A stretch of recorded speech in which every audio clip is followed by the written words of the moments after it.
Hello everyone, welcome to Merlin's Manor. Today I'm going to be reviewing Libertalia Winds of Galecrest by Stonemaier Games. This is a 1 to 6 player game and it's a re-implementation of the original Libertalia, given a bit of a different art style and a few different changes along the way as well as a 2-player variant that's been added and a solo variant that's been added.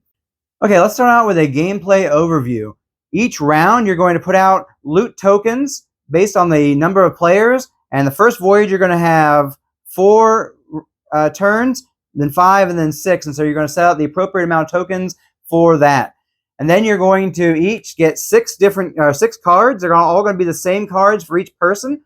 And you are going to choose then which one you're going to want to play. And then everybody's going to reveal simultaneously which ones they played. You're going to put them in an order up here. I just have the green players out right now, but you're going to put them in order up here. And then whoever has the lowest number is going to activate any daytime abilities they have first, going across here. And then you're going to go from highest to lowest. Each person is going to get to take their choice of one of these loot tokens from the day that you're on at that time. And that's the very basic gist of what's going on in the game. You're going to score victory points for all the different coins that you're able to get over the course of the game. Some of those coins are going to be from your daytime abilities, some are going to be from nighttime abilities, some from anchor abilities, and of course a lot of these different tokens here give you different amounts of coins as well. There's going to be a lot of taking out, or at least some taking out of other characters to try and keep them from scoring. And so there's just it's going to be basically a bunch of different ways to score points. You have a reputation track that you're going to be going up that's going to break ties, as well as at the beginning of each round you're going to get more coins if you're lower on the reputation track and less coins if you are higher on the reputation track. And that's the very basic gist. There's a little bit more to it, but that gives you a basic idea of how the game plays. Okay, let's get into the game review itself, starting with ease of access. This is a fairly simple game to learn. You're just getting a card and playing it, getting loot. The cards pretty much explain everything you're going to be doing. The hardest part is really just kind of learning the tactics of when to play certain cards, and you're trying to get into the other person's head and figure that out, as well as trying to figure out what combos will work best for you. But learning the game is really simple, really straightforward, very easy to learn. Now let's talk about art and components. I'm going to bring theme in along with this a little bit. First of all, I really enjoyed the components. These different acrylic tiles here are really high quality, look nice, and just have a great feel to them. You got these wooden pieces as well that are good quality. Cards are good, solid quality. No complaints with Stonemaier Games as far as the quality of their cards. They're all really good. And you've got these coins that I've upgraded to, so keep that in mind. These are upgrades that I highly recommend for the metal coins. I can't remember exactly what the cardboard ones are like, but when you get metal coins are always better, and these are high quality ones. And this is a tray that I've got to keep those in that comes with it. And so you got the coins there, great if you upgrade them, are standard if you don't. You got these little tile overlays here, good quality as well. Nice iconography. You can see them real well what they do. They as far as the icons tell you when they activate, and then it's written right on there what they do. You've got icons in the top corner that tell you whether it's going to be cloudy or stormy, the kind of different style it's going to be, and you can kind of add these on if you want to get different types of things going on. And the board itself is good. I'm going to clear all this stuff off so you can take a brief look at the board. And so here is the regular side of the board, the cloudy side, and then you got the stormy side over here.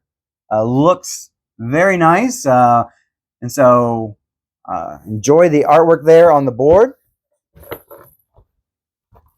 And again, it's very functional as well. Now the artwork on the cards, you're going to get kind of these anthropomorphic animals here, and they look really great. They look nice. Very good artwork. Now there is a complaint that a lot of people have, and this one really comes down to personal preference, and a lot of it comes down to the fact that this has been a re-implementation of the original Libertalia, which had a much darker theme and it was very strong in the pirate theme, and the artwork really showed that, whereas this is taking a very different look. You've got these anthropomorphic creatures, which are pretty big right now overall, but doesn't really fit the game as well as the original Pirates. Honestly, I would rather the original pirate theme, but if I hadn't known about that original theme, I'd probably be just as excited about this one. Again, you're playing a pirate game, you probably want that darker pirate theme overall. But again, you can't complain about the artwork here. Other than the fact that if you don't like the anthropomorphic creatures, other than the fact that it takes a little bit away from the theme there, theme kind of falters a little bit for this game because of the artwork doesn't really hit that pirate theme as strongly. They went a lot lighter with the theme, which was a choice. It's one they went with, and it's not a bad choice. It's just not probably the ideal if you're talking thematic here. But other than that, no complaints about the components, no complaints about the artwork. It's all great. Another thing I want to show here is the tray here for storing things. Very functional, keeps everything in there tight together. The board's going to go right here. Very good job on the tray as well. You've got these little, these things here, slide perfectly fine. And so they keep track of your treasure from round to round. Just good quality art and components. And the theme does falter a little bit just because they went with that lighter, less piratey theme. Now let's go ahead and get into talking about the gameplay itself. Now this game is very enjoyable. Basically, a lot of it's focused on trying to get into the head of the other players, trying to figure out what they might do and do something that is more beneficial than what they're doing. You don't want to try to match up too much, or else you're just going to kind of bump heads a bit and it's not going to be as good. But you only have 6 options to start out the game with. You're going to be using 4 out of those 6 in the first round, and then you're going to get an extra 6 cards again, so you have 8 cards for the next round, and then in the final round you're going to have 9 cards to kind of do. And so things are going to change up a little bit as you go through the game, as maybe you didn't play a certain card in the first round, so you have a card your other opponents don't have. And so it's gonna be all in how you choose to play those cards. There's very little luck involved in this game. The only thing that's luck really is what comes out onto as far as the loot tiles, but you have that information from the very beginning there, and then you just have to kind of work with that to see who is going to work things out best. It's very tactical and strategical. And so as you all have the same cards you're dealing with and the same loot tokens you're going after, the reputation track is going to allow you to be able to get first choice quicker if you're higher up on that. But if you're lower on it, you're going to get more money. And so when each round starts over. And so it's kind of a balance there. And I personally like to get that more money more than being higher on the reputation most of the time.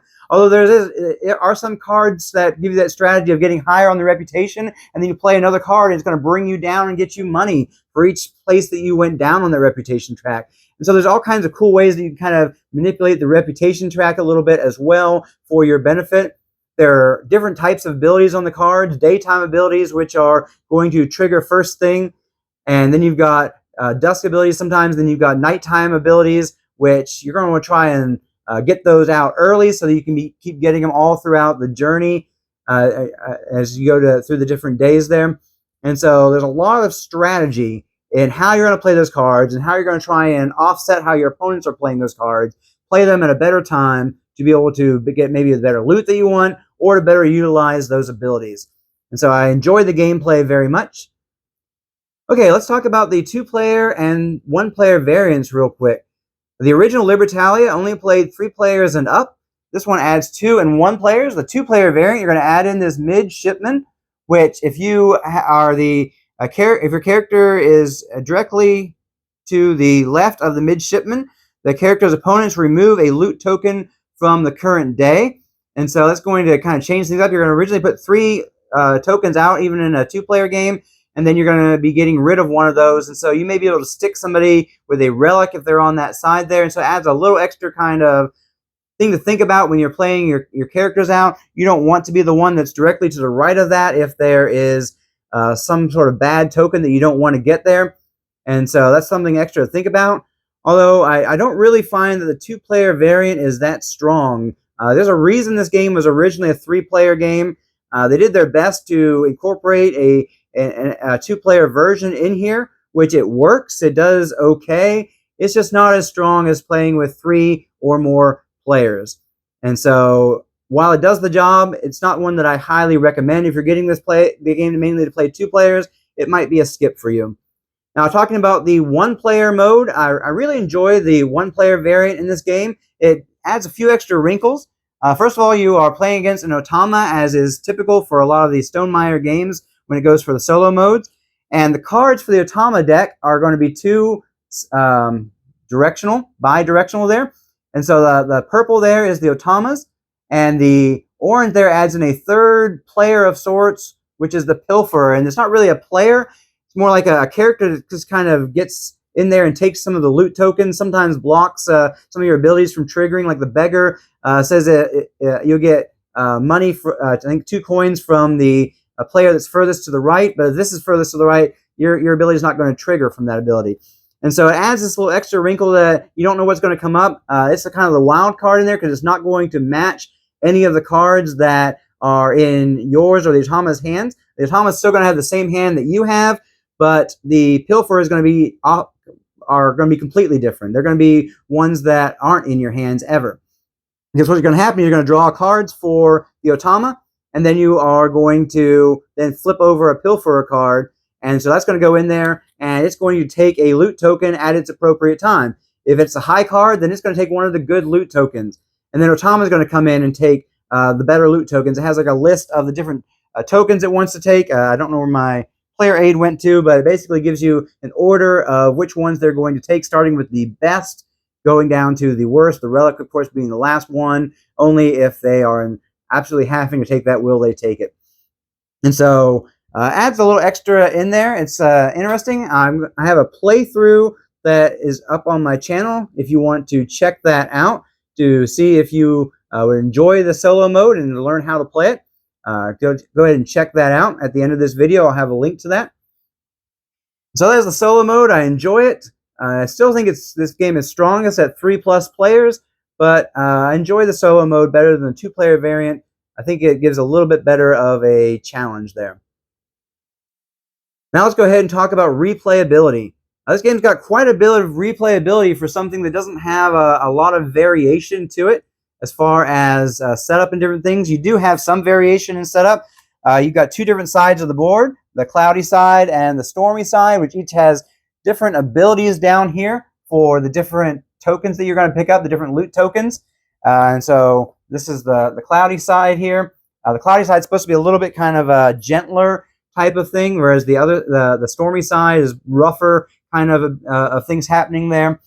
And then on top of that, you've got these different cards here that you can go ahead and place in there with different, so you can mix up stormy and cloudy sides. And so you can be on the cloudy side, but then you're like, you know what, I want to place the stormy barrels in there and maybe the stormy relic in there. And so we're going to do those instead. And so you can change things up quite a bit that way as far as mixing and matching what kind of loot token abilities are going to come up. The big replayability, though, is going to come in these cards here, because even though you have 40 cards, which isn't a lot considering you're going to be going through, I think 18, is it? 18 different cards each game. And so that's about almost half the cards each game, but they're going to come up in different orders, different combinations. And so one combination that works really well one game won't work so well another game because you didn't get the things to combo with it, or it came up at the wrong time in the journey. It came up late and you really would have rather had an early game, or it came up with stuff that didn't really work with it at that time. And so you got to really kind of puzzle out each time how to best utilize these cards. And so replayability is going to be pretty strong because of that fact that you're going to have so many different combinations even within those 40 cards. And then when that starts to get kind of older, you can start changing up those loot tokens and all that kind of stuff. And so there's going to be a decent amount of replayability in this game. Final thoughts. I really enjoyed this game. I rated an 8 out of 10. It's a good game. I enjoy the puzzle of trying to figure out how to combo your cards together, trying to figure out which ones you should play first in a round, both based on how they work together, as well as what you think other players are going to play and the loot that's out there and what you think you might be able to grab up versus maybe waiting later to try and grab something up, and trying to work all that out and figure all that out, as well as maybe which cards you might want to hold back for another round. maybe because of the fact that if another player plays that card, it's not going to be so strong for you to play it. Or maybe you're trying to wait out another player playing a certain card, like the Brute, which a new Brute comes out, it gets rid of the old Brute. And so there's different strategies there as far as what you're going to want to play. And so I really enjoy that puzzle, at trying to get in each other's heads a little bit there. There's a little bit of take thatness to this game, but it works well with the theme as far as it's being pirates and all that kind of stuff. And so I don't mind it too much. The saber is probably one of the biggest things, is you're taking out other players' characters, and so that feels kind of bad when it happens to you. But at the same time, you kind of understand that, because maybe you got that person that's going to score you a good amount of points at the end of the round, so of course the other player is going to want to take that out, or you got that nighttime ability that's going to keep hitting. And so there's some take that to that, so keep that in mind if you're not a big take that fan. Otherwise, I do recommend this game. Check it out. If you enjoyed this video, I encourage you to give a like and to go ahead and subscribe to see more videos. And I'll catch you in the next one.